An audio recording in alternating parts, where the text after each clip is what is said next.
नमस्कार विद्यार्थी मित्रांनो, स्वागत करतो तुमचं माझ्या यूट्यूब चॅनल SB MPSC अकॅडमीमध्ये. तर मित्रांनो, आपण आज पाहणार आहोत कंबाईन प्रिलियम 2024चा ग्रुप बीचा पॉलिटीचा पेपर.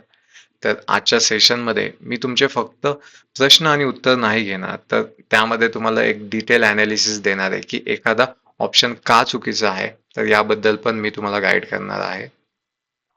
तर अशाच प्रकारे टप्प्याटप्प्याने मी तुमचे बाकीचे विषय जसे की history, geography, economy, general science, त्यानंतर ॲप्टिट्यूड याबद्दल पण मी तुमचे लेक्चर्स घेईलच. आणि याचा फायदा तुम्हाला येत्या प्रिलियम्सच्या एक्झामला नक्कीच होईल, कारण हेच क्वेश्चन वर खाली करून पॉलिश करून हे पुन्हा टाकले जातात. आणि जर तुमची PYQ वर कमांड जर चांगली असेल तर तुम्हाला आन्सर्स द्यायला काहीच वेळ लागत नाही. तर माझं नाव शुभम बनसोडे आणि चॅनलचं नाव SB MPSC अकॅडमी. जर तुम्हाला हा चॅनल आवडला तर नक्कीच लाईक, शेअर, सबस्क्राईब करा, कारण आपण इथे फक्त क्वालिटी कंटेंट देतो.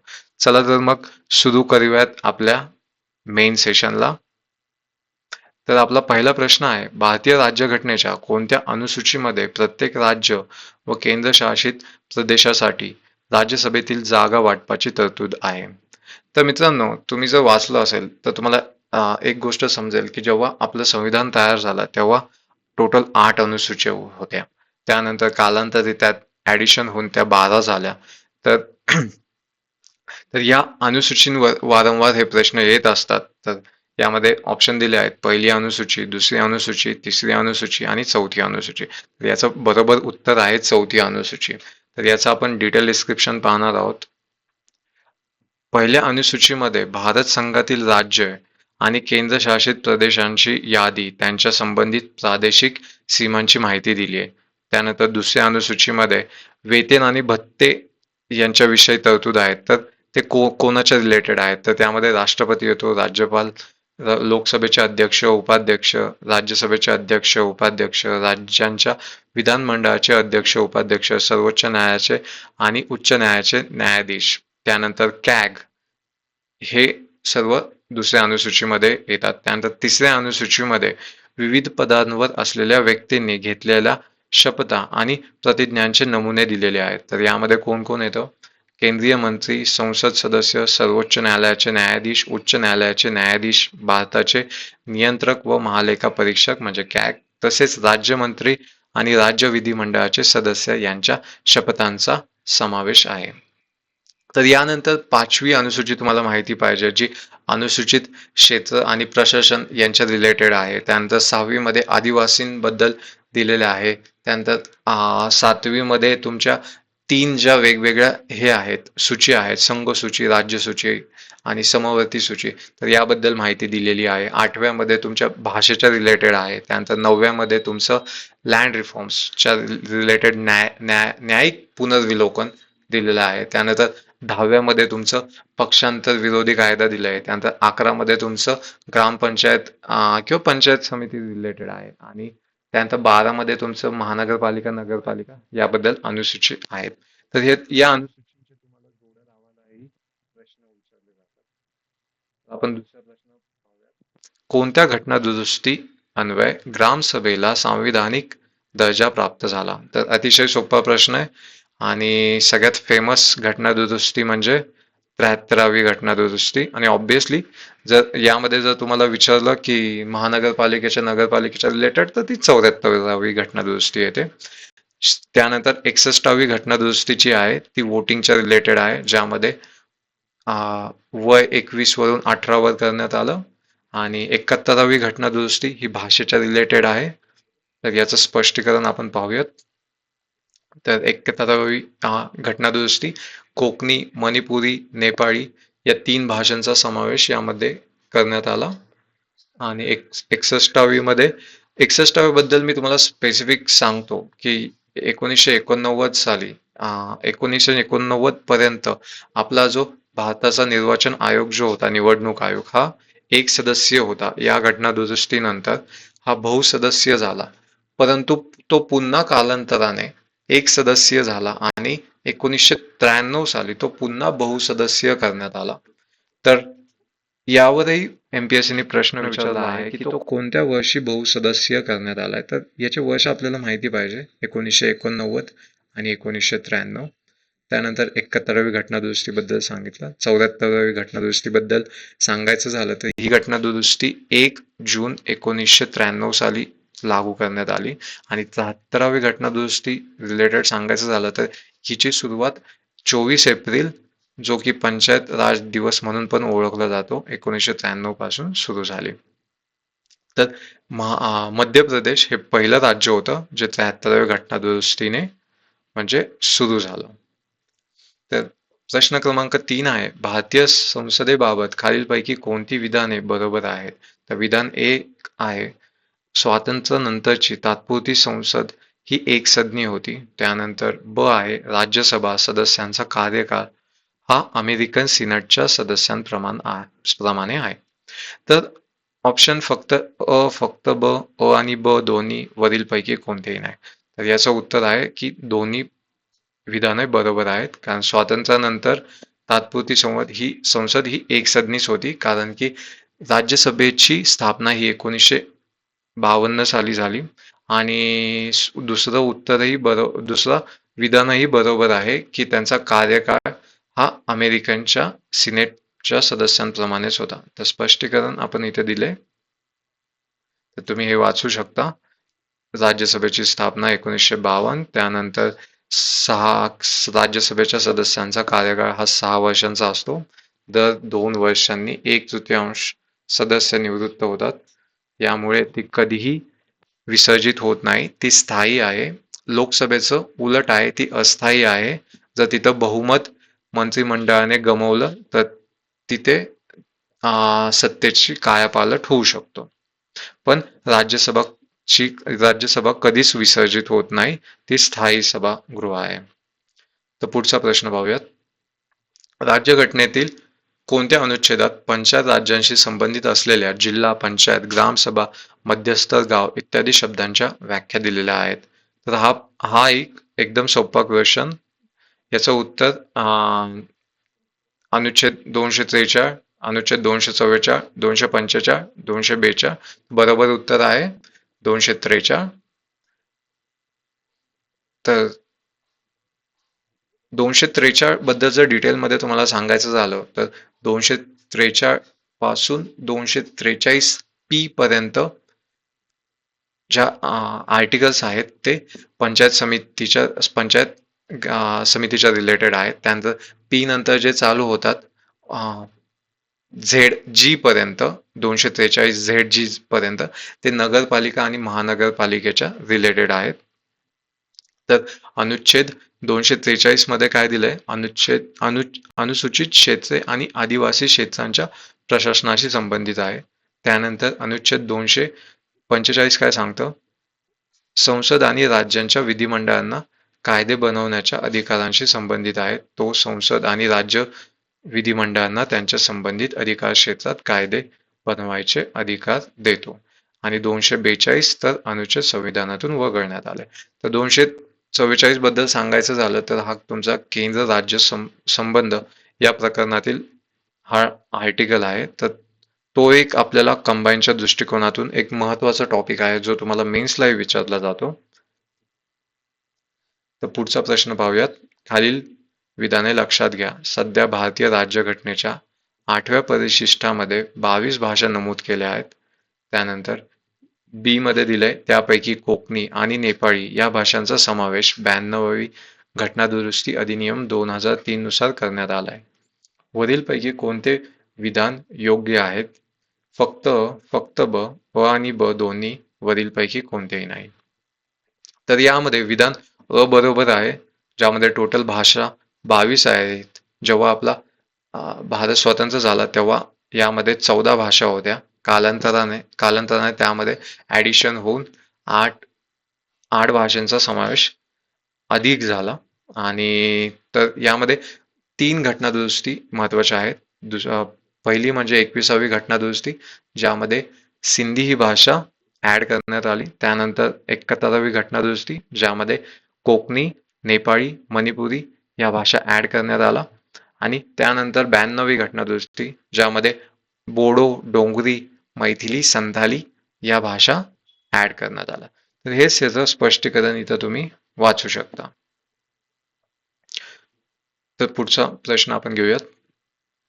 ग्रामपंचायतीचे संघटन हा विषय भारतीय राज्यघटनेच्या कोणत्या अनुच्छेदात आहे? तर तुम्हाला याचे संघटन DPSP मध्ये दिलं आहे. तर राज्य धोरणाची मार्गदर्शक तत्वे यामध्ये हे आहे. तर भाग 4 मध्ये ही तत्वे येतात. आर्टिकल बद्दल सांगायचं झालं तर आर्टिकल नंबर 36 पासून ते तुमचे 51 पर्यंत हे DPSP म्हणजे डायरेक्टिव्ह प्रिन्सिपल स्टेट पॉलिसी या येतात. तर हे तुम्हाला ऍक्च्युली टप्प्याटप्प्याने माहिती पाहिजे की कोणत्या अनुच्छेद म्हणजे काय आहे, 40 काय आहे, 42 काय आहे, 43 काय आहे, 45 काय आहे, 46 काय, 50 काय, 51 काय, हे तुम्हाला डीप मध्ये माहिती पाहिजे. कारण ह्याच्यावर डायरेक्ट आर्टिकलवर क्वेश्चन विचारले जातात. तर तसाच हा एक क्वेश्चन आहे की ज्यामध्ये ग्रामपंचायतीचं विचारलं आहे. तर याचं बरोबर उत्तर आहे अनुच्छेद 40. तर आपण डिटेलमध्ये बाकीच्या अनुच्छेदांबद्दल माहिती घेऊ. तर अनुच्छेद 39A हा ए आणि एफ यामध्ये डिवाइड केला आहे. तर जसं की याच्यामध्ये समान कामासाठी समान वेतन, संसाधनाचे न्याय्य वितरण, त्यामध्ये जर तुम्हाला स्पेसिफिकली सांगायचं झालं तर 42 अमेंडमेंट नुसार 39F हा एक ऍड केला आहे जो स्पेशली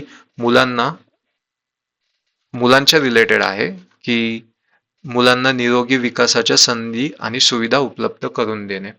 तर यामध्ये अजून दुसरे जे ऍडिशन केले आहेत 42व्या घटनादुरुस्तीने ते आहेत 43A, 48A आणि 39A. तर 39A हा जो आहे तो गरिबांना मोफत न्यायाच्या बाबतीत आहे. 43A हा उद्योगांमध्ये कामगारांचा सहभाग आणि 48A हा तुम्हाला पर्यावरण यांचे संरक्षण याबद्दल माहिती देतो. त्यानंतर अनुच्छेद 42 मध्ये काय दिलंय? कामाच्या न्याय्य आणि मानवी परिस्थितीसाठी आणि प्रसूती लाभांसाठी तरतूद, म्हणजे सुट्ट्यांचा याबद्दल तरतूद केली आहे. त्यानंतर 41 मध्ये कामाचा हक्क, शिक्षणाचा हक्क, काही विशिष्ट प्रकरणांमध्ये सार्वजनिक मदतीचा हक्क यामध्ये नमूद केलेला आहे. तर पुढचा प्रश्न घेऊयात. मुन्शी अय्यंगार सूत्र कशाशी संबंधित आहे?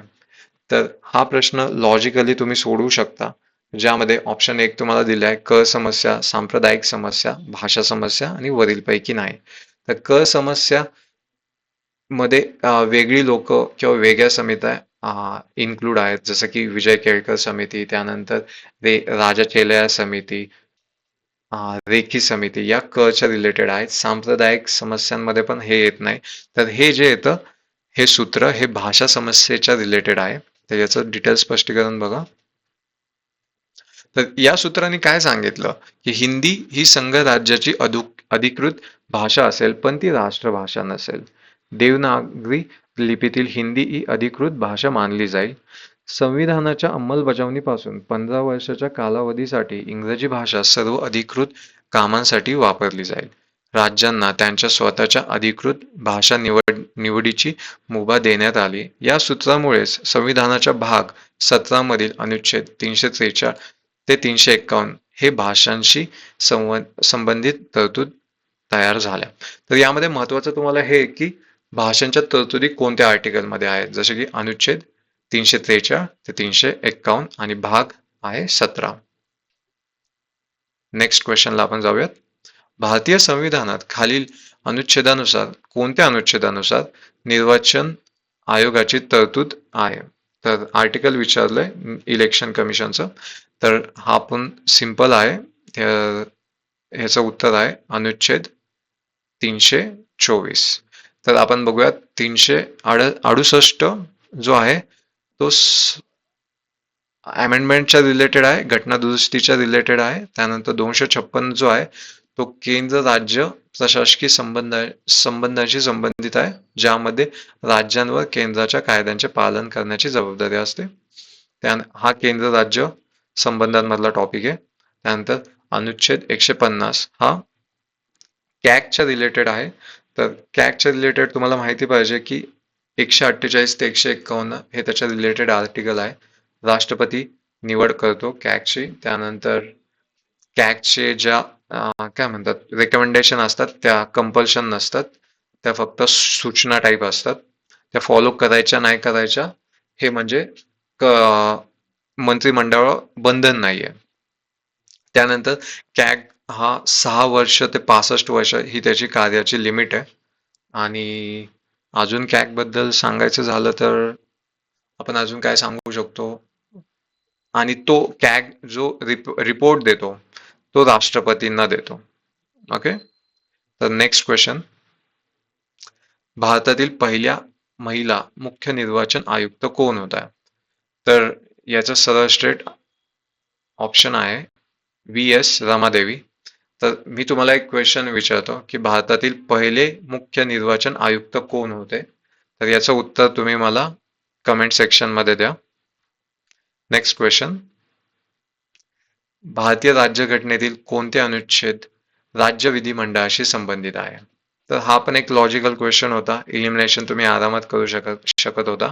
तर अनुच्छेद 22 आणि अनुच्छेद 25 जे आहेत ते तुमचे फंडामेंटल राईट्सच्या बाबतीत आहेत, आणि 380 तर आर्टिकल नाहीच आहे, तो डिलीट केलाय. तर याचं उत्तर येतं अनुच्छेद 168. स्पष्टीकरण, तर अनुच्छेद 22 जो आहे तो अटक आणि प्रतिबंधात्मक अटकेपासून संरक्षण या मूलभूत हक्काशी संबंधित आहे. तर या दोन प्रकारच्या गोष्टी आहेत, शिक्षात्मक आणि प्रतिबंधात्मक अटक. आणि अनुच्छेद 25 जो आहे तो धर्माचे मुक्त आचरण, पालन आणि प्रचाराच्या अधिकारांशी संबंधित मूलभूत हक्क आहे. तर तुम्हाला DPSP जसं सांगितलं त्याच प्रकारे तुम्हाला मूलभूत हक्क सुद्धा माहीत पाहिजेत. तर मूलभूत हक्क हे तुमच्या भाग 3 मध्ये येतात, ज्याचं आर्टिकल तुमचं चालू होतं 12 पासून ते 35 पर्यंत. तर पूर्ण 12 ते 35 हे तुम्हाला माहितीच पाहिजेत, कारण ह्याच्यावर डायरेक्ट क्वेश्चन विचारले जातात की 15 आर्टिकल कोणते, 16 आर्टिकल कोणते, 19 आर्टिकल कोणते, 26 कोणते. तर हे प्रश्न वारंवार विचारले जातात, तर हे तुम्ही तोंडपाठच केले पाहिजेत. त्यानंतर नेक्स्ट क्वेश्चन आपण घेऊयात, राज्याच्या महाधिवक्त्याची निवड करण्याचा अधिकार खालीलपैकी कोणाला आहे? तर राज्याच्या बाबतीत ज्या काही गोष्टी आहेत त्या शक्यतो राज्यपालाशी निगडीत असतात. तर याचं उत्तर पण तेच आहे की राज्यपाल महाधिवक्त्याची निवड करतो. तर बाकीचे ऑप्शन तर काय नाही आहेत. तर याचं स्पष्टीकरण बघू. तर अनुच्छेद 165 नुसार राज्याचा राज्यपाल महाधिवक्त्याची नियुक्ती करतो, आणि महाधिवक्ता हा राज्याचा सर्वोच्च कायदा अधिकारी असतो. तर आपण हे जर केंद्रामध्ये जर कनेक्ट केलं तर आर्टिकल नंबर 76 जे आहे ते अटॉर्नी जनरल ऑफ इंडिया जो प्रेसिडेंट कडून निवडून दिला जातो. तर हे तुम्ही दोन्ही लक्षात ठेवा, आर्टिकल नंबर 76 आणि आर्टिकल नंबर 165. याच्यावरही नेहमी प्रिलियम्सला क्वेश्चन असतात. पुढचा आपला क्वेश्चन आहे, खालीलपैकी कोणत्या राज्यात द्विगृही विधिमंडळ आहे? तर द्विगृही म्हणजे काय की ज्या राज्यांना विधानसभा पण आहे आणि विधान परिषद पण आहे. तर असे सगळे स्टेट नाही आहेत की ज्यांना दोन्ही पण आहे, फक्त लिमिटेड असे स्टेट आहेत की ज्यांना फक्त दोन्ही पण गोष्टी आहेत, दोन्ही पण गृह आहेत त्यांचे. तर विधानसभा ही अस्थायी आहे, जी कधी पण बरखास्त होऊ शकते, आणि विधान परिषद ही स्थायी आहे, जी एकदम बरखास्त होत नाही, ज्यामध्ये टप्प्याटप्प्याने लोक कमी होतात आणि पुन्हा नव्याने तिथे ऍड होतात. तर तो क्वेश्चन याच रिलेटेड आहे. टोटल इंडियामध्ये 6 असे स्टेट आहेत की जिथं विधानसभा आणि विधान परिषद आहे. तर हा क्वेश्चन त्यावरच होता. तर यामध्ये आंध्र प्रदेश, बिहार, कर्नाटक, महाराष्ट्र, तेलंगणा, उत्तर प्रदेश हे राज्य आहेत. तर ऑप्शन नंबर 4 हे त्याचं बरोबर आन्सर आहे. 13वा प्रश्न आहे, घटनेतील अनुच्छेद 154 प्रमाणे घटनेने राज्याचे सर्व कार्यकारी अधिकार कोणाकडे सोपवले आहेत? 1. मुख्यमंत्री, 2. राज्यपाल, 3. उच्च न्यायालयाचे न्यायाधीश, 4. विधानसभेचे सभापती. तर मित्रांनो, आपल्याला एक गोष्ट माहिती आहे की 153 पासून जे पुढे आर्टिकल चालू होतात 167 पर्यंत हे राज्यपालाशी निगडीत आहेत, आणि राज्याच्या कार्यकारी अधिकार हा राज्यपालाकडेच असतो. जसं की सेंटरचा एक्झिक्युटिव्ह पॉवर ह्या तुमच्या प्रेसिडेंटकडे असतात. तसंच राज्याच्या ज्या असतात त्या राज्यपालाकडे असतात. तर याचं बरोबर आन्सर राज्यपाल आहे. स्पष्टीकरण. तर या अनुच्छेदामध्ये स्पष्टपणे म्हटले आहे की राज्याची कार्यकारी शक्ती राज्यपालामध्ये निहित असेल आणि तो या अधिकारांचा वापर प्रत्यक्षपणे किंवा त्याच्या हाताखाली अधिकाऱ्यांमार्फत संविधानानुसार करेल. तर मित्रांनो, राज्यपालाच्या निगडीत जे काही आर्टिकल्स आहेत, जसे की 155, 153, त्यानंतर त्यानंतर त्याचे शपथ आणि हे म्हणजे वारंवार एमपीएससी मध्ये जोड्या लावायला वगैरे विचारले जातात. तर हे आर्टिकल राज्यपालाचे तुम्हाला माहितीच पाहिजेत. आता पुढचा क्वेश्चन आहे, जिल्हा न्यायाधीशाची नियुक्ती कोणाद्वारे होते? उच्च न्यायालयाचे मुख्य न्यायाधीश, सेकंड राज्य लोकसेवा आयोग, थर्ड राज्याचे मुख्यमंत्री आणि फोर्थ राज्याचे राज्यपाल. याचा करेक्ट आन्सर आहे राज्याचे राज्यपाल. तर स्पष्टीकरण आपण बघू. तर भारतीय संविधानातील अनुच्छेद 233 नुसार जिल्हा न्यायाधीशाची नियुक्ती, पदस्थान आणि पदोन्नती राज्याचे राज्यपाल संबंधित उच्च न्यायालयाच्या विचार विनिमयानंतर करतात. तर हे आर्टिकल महत्वाचं आहे. याच्यावर कधीतरी तुम्हाला क्वेश्चन येतात. स्पेशली तुम्हाला मेन फोकसमध्ये हे उच्च न्यायालय असतं आणि कधीतरी तुम्हाला जिल्हा न्यायाधीशावर क्वेश्चन विचारला जातो. आणि शेवटचा जो क्वेश्चन आहे तो उच्च न्यायालयावर आहे. तर घटनेच्या कोणत्या अनुच्छेदामध्ये प्रत्येक उच्च न्यायालय हे अभिलेख न्यायालय असेल असे स्पष्ट करण्यात आले आहे? अनुच्छेद 215, अनुच्छेद 216, अनुच्छेद 217, अनुच्छेद 218. तर याचं बरोबर उत्तर आहे ऑप्शन नंबर 1, अनुच्छेद 215. तर आपण डिटेलमध्ये बाकीचे अनुच्छेद पण बघूयात. तर 216 मध्ये सांगितलं आहे की उच्च न्यायालयाच्या स्थापनेशी आणि रचनेशी संबंधित आहे. त्यानंतर 17 मध्ये काय दिलंय, तर न्यायाधीशांच्या नियुक्ती आणि पदावधींच्या अटींशी संबंधित आहे. त्यानंतर 18 मध्ये 218 मध्ये काय दिलंय, तर सर्वोच्च न्यायालयाच्या न्यायाधीशांना पदावरून काढण्याच्या प्रक्रियेशी संबंधित तरतूद उच्च न्यायालयाच्या न्यायाधीशांनाही लागू होईल. सो दोघांना पण सेम लागू होईल प्रक्रिया काढायची.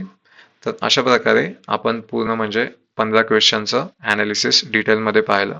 तर स्पेशली मी तुम्हाला हे पण सांगू इच्छितो की उच्च न्यायालयाच्या बाबतीत तुम्हाला सेम आर्टिकल 214 पासून चालू होतात ते 231 पर्यंत आहेत.